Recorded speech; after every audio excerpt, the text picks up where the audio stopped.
বা মনোৰঞ্জন জনসাধাৰণলৈ পঠিওৱা ব্যৱহৃত মাধ্যম। এতিয়া যেহেতু আমাৰ মিডিয়া তিনিটা ভাগত ভাগ কৰা হৈছে, প্ৰিণ্ট মিডিয়া, ইলেক্ট্ৰনিক মিডিয়া আৰু ডিজিটেল মিডিয়া।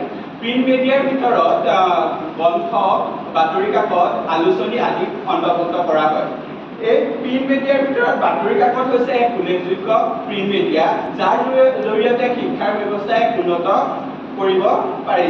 প্ৰিণ্ট মিডিয়াৰ জৰিয়তে প্ৰিণ্ট মিডিয়া বা বাতৰি কাকতৰ জৰিয়তে খবৰ, বিজ্ঞান, ক্ৰীড়া, সাহিত্য, দেশ বিদেশৰ বিভিন্ন খবৰ, বিজ্ঞান, ক্ৰীড়া, সাহিত্য আদি বিভিন্ন ধৰণৰ খা খবৰ পোৱা যায়।